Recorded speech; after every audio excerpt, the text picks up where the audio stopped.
I start from the supposition that the world is topsy-turvy, that things are all wrong, that the wrong people are in jail and the wrong people are out of jail, that the wrong people are in power and the wrong people are out of power, that the wealth is distributed in this country and the world in such a way as not simply to require small reform, but to require a drastic reallocation of wealth. I start from the supposition that we don't have to say too much about this because all we have to do is think about the state of the world today and realize that things are all upside down. Now, if you don't think, if you just listen to TV and read scholarly things, you actually begin to think that things are not so bad, or that just little things are wrong. But you have to get a little detached and then come back and look at the world, and you are horrified. So we have to start from that supposition that things are really topsy-turvy. And our topic is topsy-turvy, civil disobedience. Now, as soon as you say the topic is civil disobedience, you're saying our problem is civil disobedience. That is not our problem. Our problem is civil obedience.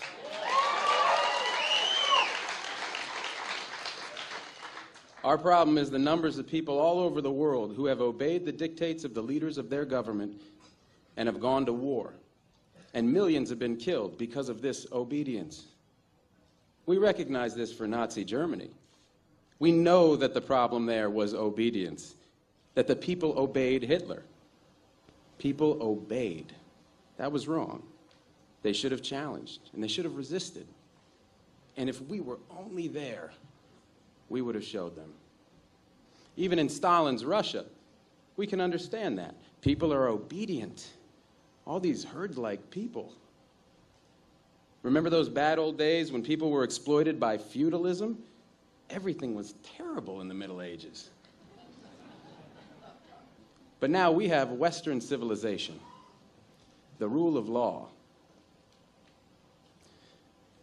The rule of law has regularized and maximized the injustice that existed before the rule of law. That is what the rule of law has done. When in all the nations of the world, the rule of law is the darling of the leaders and the plague of the people, we ought to begin to recognize this. We have to transcend these national boundaries in our thinking. Nixon and Brezhnev have much more in common with one another than we have with Nixon. J. Edgar Hoover has far more in common with the head of the Soviet secret police than he has with us. It's the international dedication to law and order that binds the leaders of all countries in a comradely bond. That's why we're always so surprised when they get together. They smile, they shake hands, they smoke cigars. They really like one another, no matter what they say. What we are trying to do, I assume, is really to get back to the principles and aims and spirit of the Declaration of Independence. This spirit is resistance to illegitimate authority and to forces that deprive people of their life and liberty and right to pursue happiness. And therefore, under these conditions, it urges the right to alter or abolish their current form of government, and the stress had been on abolish.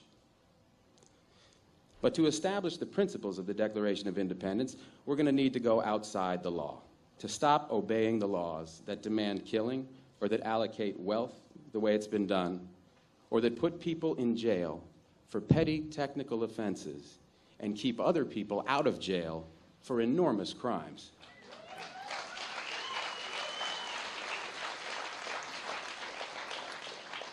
My hope is that this kind of spirit will take place not just in this country, but in other countries, because they all need it. People in all countries need the spirit of disobedience to the state, which is not a metaphysical thing, but a thing of force and wealth. And we need a kind of declaration of interdependence among people in all countries of the world who are striving for the same thing.